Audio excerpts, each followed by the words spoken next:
Hello world, I'm Chris Pirillo, and I am streaming live on YouTube for another Lockernnome Daily Report. Oh, I'm sorry, that would be ALDR. I meant the Lockernnome Daily Report, or TLDR for short. See, now it works. Your daily dose of geek news, product views, and answers that you can use. I decided to change it up. It used to be gadget views, but I decided, since I show gadgets, but also products that aren't really gadgets, we're just going to make it general. It's going to be product views, and I don't think anybody's going to be complaining.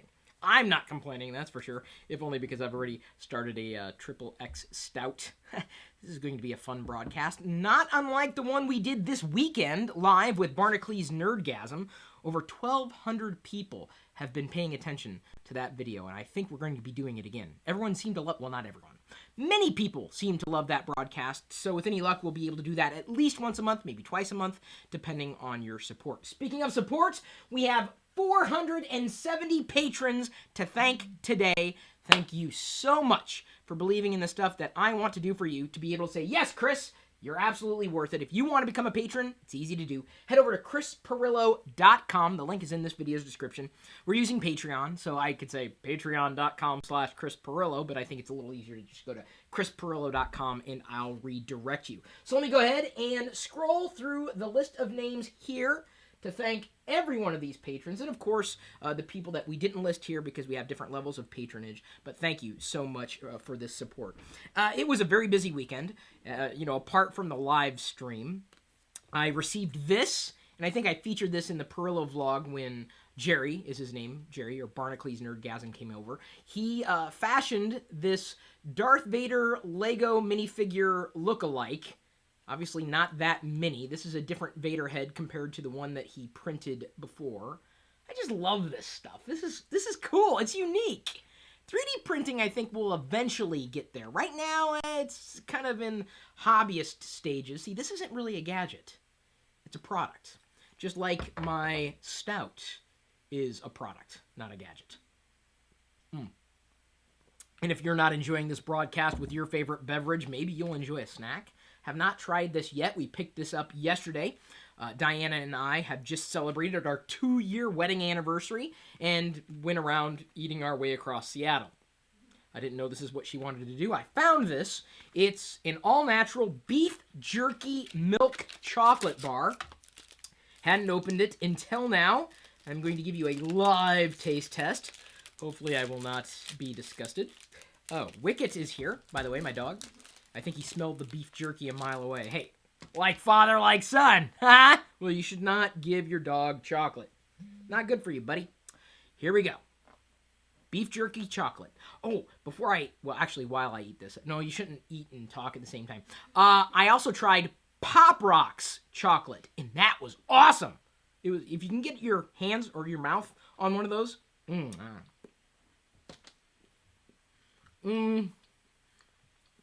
Chocolatey, milky, smoky. Not chewy. Well, hun, of course you can try it. There you go. Salty, savory, sweet. Not too sweet, not too savory. Right in between. Kind of like chocolate and peanut butter. That kind of flavor, but smoky. You feeling me? No, you're not, because I do not. You're not touching me. You can't feel me without touching me. Okay, now you're feeling me. Worth a shot. Very nice. Okay, we'll be eating the rest of this later. There's your second product review for the day. Your name could be here tomorrow, but of course, if you decide not to become a patron, that's okay. We love you anyway. Thanks again. Okay, I should learn to finish eating before talking. It's okay if you're not a patron. Love you anyway. Thanks again for remembering to like, comment, share, subscribe, and of course watch even more of our videos right now in this channel or the other one. Very, very appreciative of all your support. Everybody out there, really. And we have 2 YouTube channels, the traditional vlog one and this Geek Lifestyles one that you're watching right now. This broadcast is also brought to you by GoToMeeting with HD Faces by Citrix, the powerfully simple way to meet online. You can share the same screen and see each other in HD video conferencing. Start hosting a GoToMeeting in seconds from your computer or mobile device by signing up for a free 30-day trial. Visit GoToMeeting.com, click on the Try It Free button, and use the promo code Pirillo. Plus, we're giving away a 30-minute GoToMeeting with me. We detailed that in Friday's live broadcast. I'll detail it again in this coming Friday's live broadcast, and hopefully you're able to watch either live or after it's live. It's just as exciting, certainly for me. In the array of announcements over the past few days, we also have launched the LockerGnome shop, also known as the LockerGnome store. It's just that some people say, no, go with shop. Okay, fine. Shop.lockergnome.com. Link, like all the other links I'm going to talk about today, is in this video's description. Check this out. Colleen was one of our first people. Well, I don't own Colleen. Don't mean to say that, but she is going to be the proud owner of the life-sized Sheldon Cooper for her office. Colleen, thank you for supporting the LockerGnome shop. I really appreciate it. Colleen J77. Now everybody out there on Twitter can say, hey, Colleen, I just saw you featured in TLDR today. So congratulations and thanks again. Hashtag awesome. She loves the store or shop, whatever you guys want to call it. All sorts of geeky goodness for everybody out there with the Pirillo promise. That's what separates me from the rest of those online stores out there. It's the Pirillo promise. Hey, I'm going to feature you potentially. Unless you don't want to be featured. You don't want to see your name up in lights. It's up to you. Another big announcement today. Vlogger Fair has officially been, not released, I guess announced, sure, because it will be happening August 16th in Seattle. Tickets have already gone on sale. We expect that we're going to sell out right around 2,000 tickets. It's looking that way because the first day registration has been going like gangbusters. VIP passes, regular passes. Thank you so much for supporting Vlogger Fair as an endeavor. If you love vlogs, if you want to meet some YouTubers who are rather well-known, and maybe some YouTubers who aren't well-known yet, that will be a fantastic way to do it, especially in Seattle in August. Beautiful time of year at Seattle Center. So expect to hear more about Vlogger Fair in the coming months as well, especially if we get to meet in person, because then we can collaborate. I can do a video for you and your channel. You come to Vlogger Fair. I make you that promise. There are a lot of people who are going to be coming, probably most of them women, or females, or girls, because that's who seems to like vlogging. Other than our channel, we got a pretty good balance of males and females in our channel. Very proud of you guys. iOS 7.1 is probably the biggest announcement to come out of the world of geekery today, even though it's more tech geek, not so much a general geek. I hope to get into that, though. Baby, remind me before I stop this broadcast to tell everybody my thoughts of the Clone Wars series, Season 6 that's now on Netflix.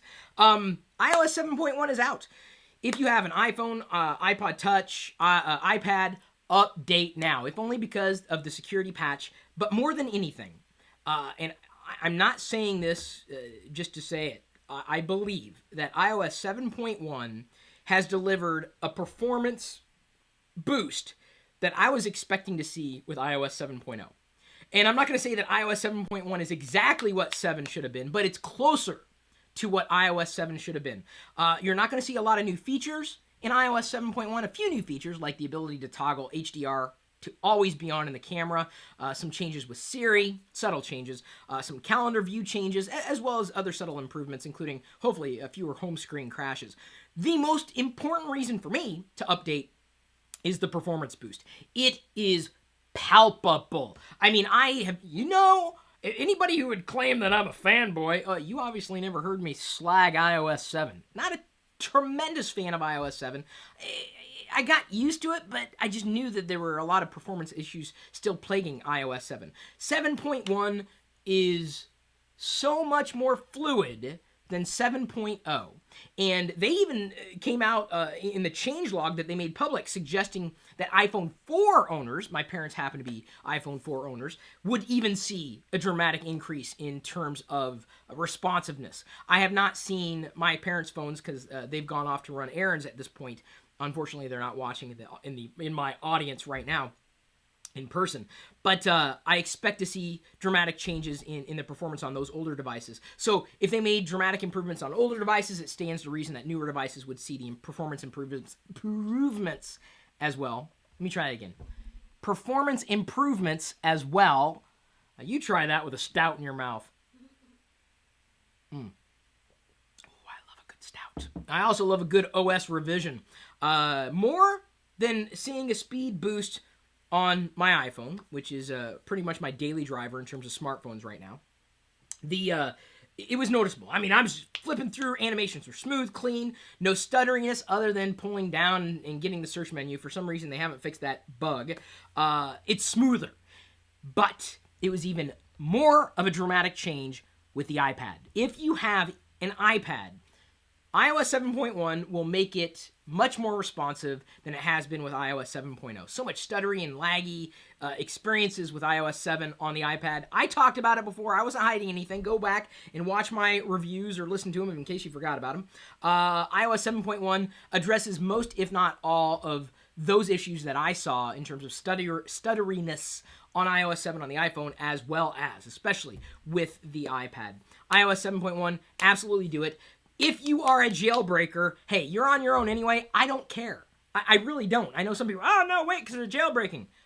Dude, I want my devices to work. I mean, yeah, if you want to hack and tweak them, go for it. But to me, having this device means it works, and it's supported, and I can do what I want to do on the device out of the box. You want to tweak it?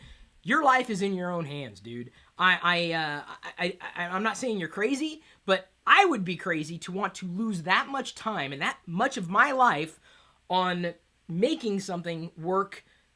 It may work better, theoretically better, but in an unsupported capacity, not a fan. Every single time someone's trying to demonstrate, every single time someone's tried to demonstrate a jailbreak to me in person, their phone inevitably does something wonky, crazy, nutty, cuckoo, like completely off the wall. I'm like, what do you want me to say? So my suggestion is don't even hesitate. It is absolutely worth the update if you're running iOS 7.x, update to 7.0x, I should say. Not to be confused with OS 10, okay? I'm saying X is in a variable because you could be on 701, 702, 706. 7.1 is what you want to update to. You can do it directly from your phone. Be sure to back up before you do it. Do it on iCloud. It's free. It's easy. It's very convenient.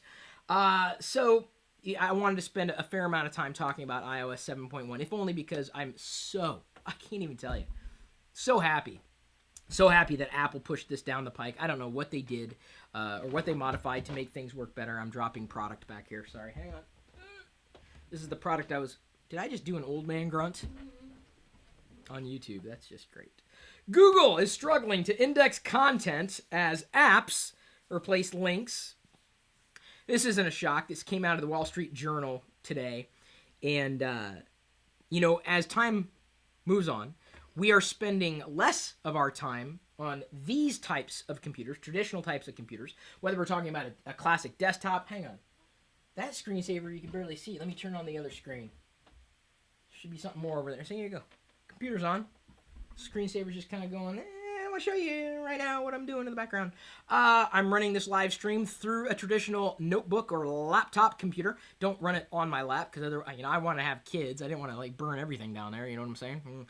So with us spending less time here and more time, say, I'm just going to hold up my iPad here. We're not using the web to get to content as much as we might be using our apps to get to information or content that we may love. I do not expect that many of you are running the Lockergnome app. It's free. It makes it easy for you to find all our social profiles as well as to receive free push notifications anytime we upload a new video to the YouTube channels, either one of them. But that is probably how most people are going to be discovering information and content and websites and places on the web. Well, what's Google going to do, right? You go to Google to search for things. Well, why would you need to go to Google when you can use an app to search for things and maybe that app is not controlled by Google, right? You use Siri to search for something. And I've said this before, this isn't a revelation. I think I like Google Now more than I like Siri, other than for local commands like set my alarm for 7 a.m. Google Now can't do that on the iPhone. Google Now, however, can search for things on Google using the Google app on iOS. Just clarifying that for everybody out there. I think this is very, very important for Google to be paying attention to. How are they going to address that? Because it's a pretty big shortcoming to have lost that velocity in search. It's all going into apps. You can't really effectively deep link into apps. And Google does not control the apps on iOS. They control the Google apps on Android, but they don't even really control Android. They do, but they don't because, you've got companies like Amazon taking Android and making it something that Google would rather not have Amazon modify Android to the point where Google's kind of knocked out of the race. And that's exactly what's happening. And another reason why Google's kind of tightening its reins. I know all the fandroids out there, I'm sorry if that's a derogatory term, I don't mean it in that way. They believe, open. I'm like, have you guys been paying attention to what Google's been doing with Android? They've been tightening the reins. It's not open. Parts of it, yes, open-ish and open enough, but Android isn't as much of a mecca as some geeks have been treating it, especially the hardcore fans. They claim that it's completely open. Open-ish. Open enough, I suppose, for you guys to make some kind of argument. But either way, Google is going to be facing these challenges over the coming years as more and more people are using applications to get to information rather than, say, a search engine. And I think that's going to continue to be that way. We're going to be using apps more and more. Am I concerned about it? Yeah, I guess so, because at one point I was, really invested into blogging and using writing to communicate, at which point search ranking is very important. But as time has worn on, I've realized, I'm delivering a service. I'm telling you my perspectives. I'm talking about the news, products, information, whatever that are out there. I do this on a daily basis. You guys come to me. And that's great. You subscribe. You're paying attention. I don't care how you guys watch, where you guys watch. You guys are watching. You're taking this stuff in. You're taking me in. Another reason why I had launched the Lockernnome shop is because I want to sell to geeks. I want to enable your geek lifestyle. And I'm going to do my best to do just that. And so I'm trying to take an approach that is less centric on traditional ways of new types of broadcasting, traditional new types. Blogging is great, but unfortunately, a lot of people don't really pay attention to it so much anymore, or a different type of people pay attention to it as compared to maybe you. I don't know. Maybe you still subscribe to blogs. I'd be surprised. You probably use an app or a social network to stay up on all your news. Maybe I happen to be one of your primary sources, in which case, thank you. Sony has announced the next-gen Blu-ray disc can store up to 1 terabyte of data. It's dubbed Archival disc. It's kind of nice. It's pretty cool. I don't really think that we have many disc players in our house anymore. I've got an external drive here, one attached to the Mac on the other side of the desk. I don't use drives that much anymore. If I use anything, it's usually an external, like a hard drive that I plug in by way of USB, typically, or I just store things online or try to get to things online in the cloud. So it's nice to see Sony moving that ball forward. However, I see that within 5 years' time, the disc will be gone. Just gone. Like the floppy. It's still there, but by and large, gone. So if you had the need to want to back up to a disc and want up to a terabyte worth of data, pay attention to Sony's Archival disc, the next-gen Blu-ray. Google is going to be... Oh, hang on. Did I just spit... Hon, I spit chocolate onto my screen here. That's not funny. Why do you giggle when I injure my devices? Google is going to be offering a bounty for people who refer other people to their Google apps. I've never effectively used Google Apps. I had signed up for an account at one point, but I just didn't understand its placement in the grand scheme of things. I don't mind what Google's doing, but I don't know if they've quite proven themselves to me in terms of reliability, in terms of data and apps and Office-like functionality. Mind you, I use Google Docs. Love Google+. Obviously, I live on YouTube, just like most people out there. But in terms of email, I use a completely different solution. Email, calendaring. I don't really have a task service so much, but I don't use Gmail that much other than to have a Google account, which I had to sign up for a Gmail account way back in the day. So, in order to get the Google account, that is. It's interesting that they're going to be offering this bounty because they're going to try to drive up adoption. Trying to take more and more people away from Office 365 on Microsoft's side. I'm not an Office 365 user. I'm probably more of a Google user than I am an Office user. As I had mentioned, I use Google Drive or Google Docs for most, if not all, of my spreadsheet, presentation, and any kind of documentation that needs to happen online types of needs.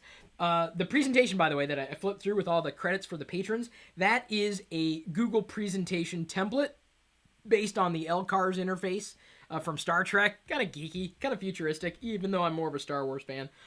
Yes, hello, Darth Vader. And I will get to the Clone Wars. Should I say it now? Fine. Okay. I segued very inadvertently into this. The Clone Wars Season 6 is out. In fact, all the seasons are available. I had not seen all the Clone Wars episodes. Missed them. I kind of, peppered my engagement because I watched a couple, really like it, and then forget to record, couldn't get to it, whatever. Now they're all available on Netflix for this time. Season 6, brand new, and I only have one more episode to watch before I'm done. And I'm disappointed about that because I really am getting into it. I mean, the animation is fantastic. The stories have been rather gap-filling, to I guess, put a finer point on it. There were only 2 episodes in this latest season that I don't know would really fit what I would want this final season of the Clone Wars to be. Still, they were rather enjoyable. In terms of story, in terms of character, in terms of filling those gaps that existed in between Attack of the Clones and Revenge of the Sith. Learning more about Jedi Master Sifo Dyas. Learning more about the background about how yoga...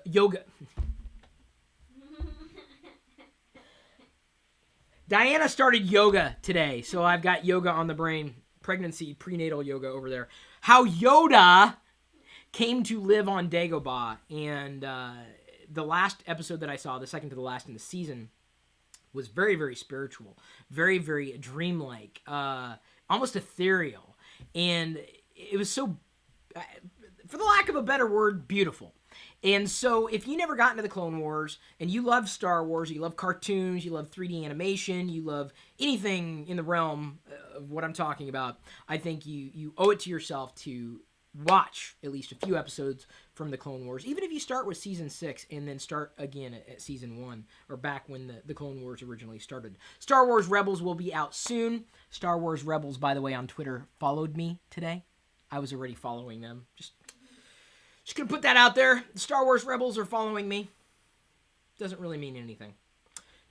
Dave Prowse is following me as well. Dave Prowse, is Darth Vader. He's really very, very friendly. If you guys reach out to him on Twitter, I'd be shocked if he didn't respond. Really nice guy. So there's the Star Wars segue that I wanted to make. Watch the Clone Wars if you haven't already. $2,400? Do you have that to spend? Okay, if you do.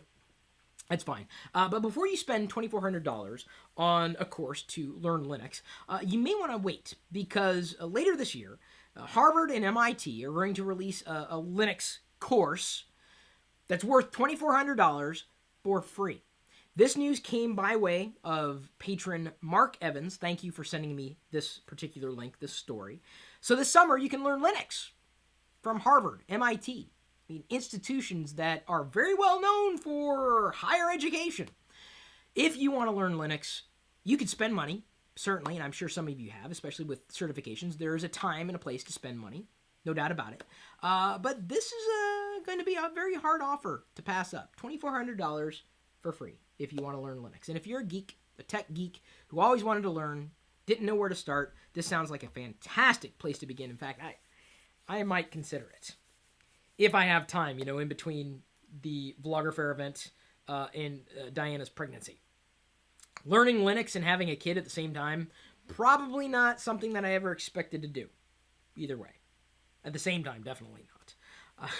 The other bits of news from around the web were interesting, but really these are the top stories that I had discovered today or over the weekend. I find it sometimes difficult when it comes to surfacing stories that I think are interesting or make good talking points beyond the run-of-the-mill announcements. So I appreciate when you guys send me links to stories that are completely off the radar. One story that I saw circulating, that I guess it does tie into geekery or technology to a certain degree, happens to be from, I can't remember who reported it. I think it was a local news affiliate from one of the big networks. A woman had died, and no one knew that she had died because for years, because she had autopay enabled. No one knew. Autopay basically made it possible that no one knew that she died. Okay, that was macabre. I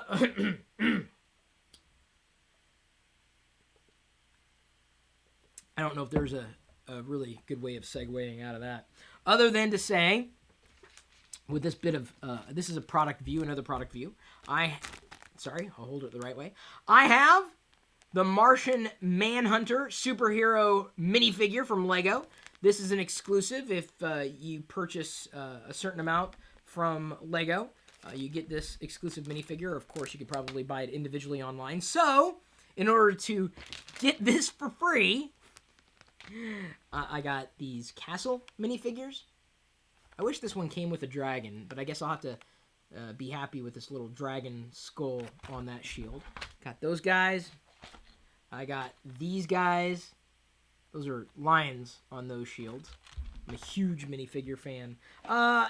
Even though I guess I already had the Graduate, I needed to kind of go over that mark, and so there's a Graduate minifigure if you have a Graduate in your life, male or female, because it comes with a male or female head. Finally, Imperial Gunner minifigures. I already had the Emperor's Royal Guards. New blasters have been released with this new series of Lego minifigures, however. So to see the Imperial Gunners is quite thrilling for me. Also, troopers from Utapau, or no, I'm sorry, not Utapau, Kashyyyk, the home planet of Chewbacca and the Wookiees. I don't know why I said Utapau. I think the Utapau troopers were from an earlier series. I love these, if only because I like the clone designs, but I also always liked the Biker Scout type of helmet design, and the Kashyyyk troopers look an awful lot like the Biker Scouts, albeit in camouflage. I'll likely be opening those packages. I've also now picked up I think this is the Bat? Yes, it's a Bat minifigure, and believe it or not, I purchased a Spider. I now have a Lego minifigure Spider in my possession. Can you believe that? As an arachnophobe, I have that just shows you how much I appreciate the brick. That I would buy with my own money, hard-earned money, a Spider minifigure. I don't know if I want to. I'm going to make Diana put that one together, which I'm sure she will not do. That's okay. I love you anyway, hon. Love you. I'm just going to go ahead and scroll through the comments from the live feed, just to see if we have any other, I guess, questions that have come in from the people who are watching. Alberto Martinez Rodriguez has a pretty nice comment, a beefy comment, if I can say that. Android is open, true. AOSP, the Android open source project. Google services are not. Google has been integrating its services more tightly in Android. Android is better with Google, but that doesn't mean it's not open. Kindle Fire, Nokia X, etc. You're talking about the entities that have forked Android. Well, okay, Google, here's your quote. Google has been integrating its services more tightly in Android. Google has been separating its services from Android. That is the problem. So all those updated APIs and values that come with Android, like out of the box, are now a part of Google Play. Google Play is not a part of AOSP. Two separate things, right? So Android, yes, that core is still open source, but all the values going to Google Play. Okay, not all. A lot of the values going to Google Play, which isn't necessarily bad for entities like Nokia or say, Amazon, because they kind of have to reinvent the wheel. That's the bigger challenge, right? So Android at its core is open. But what most people, or how most people experience Android, is not as open as I think other people or entities claim it is. Whether it's based on AOSP or more of Google standing there and saying, well, if you want us to, say you could use Google Play services on here, well, you got to play by Google's rules. Google is not Android. Google got tired of, kind of getting pushed to the sidelines, losing all that revenue on, say, Kindle Fire devices. And it's just another reason why they've gone down the path that they have. I've talked about this so many times, and I do not want to turn this into an Android show any more than I want to turn it into an iOS show. But I did want to address the comment and make a clarification and potentially correct you a bit. But Alberto, your heart's absolutely in the right place. Just wanted to make that very small clarification. Gonna check here. Any other comments coming in from the live stream before we wind down? Not really. A lot of people using or having already updated iOS 7.1. More than anything, I would be curious to know if other people have been happy with the iOS 7.1 upgrade. I'm sure there are a couple out there, not just a couple like hey, I'm a couple, here's my boyfriend, here's my girlfriend. I mean, a couple of you who have not had a good time with the update. Me, I'm happy. I'm happy as I possibly can be with an iOS revision, making for fantastically better or more usable devices, more responsive devices. So more than anything, I would like to know what your iOS 7.1 impressions are, especially if you've been using iOS 7 on your device. Go ahead and leave a comment if you want. I think that's likely going to be the title of this particular video, if only because we spent a lot of time on it. Kind of big news. With as many iOS devices that are out there today, and there are a few, no doubt about it. A lot of people use it, even if you don't. But I could say that about anything, right? Couldn't I? Yes, thank you. Thank you, hon. I'm waiting for some kind of validation here, and I can't get it always in real time from the feed. But thank you for tuning in. Thank you for supporting me in ways that you can.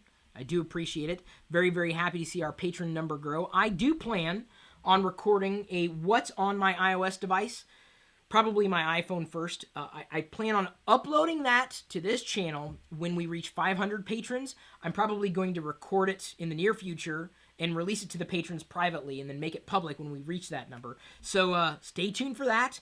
Absolutely, especially with the iOS 7.1 update, I'm much happier in doing a What's on My iPhone update for you, a video. It'll be a very long one, potentially even live, because I hate editing video. And hopefully you do not hate watching live videos from me. Because if you did, then I'd question, well, what are you doing watching the video this far into the video? I'm glad you did. I'm just saying, like, if you didn't like it, why would you watch this far? Most people who didn't like it, they'd be gone. They'd be like, what? He said Apple. I'm out. What? He said Android. I'm out. I'm going to say the A word. And it's up for you to decide which A word is the bad word. I don't think... I've said worse. No, I do know that I've said worse. I do know. I think that I...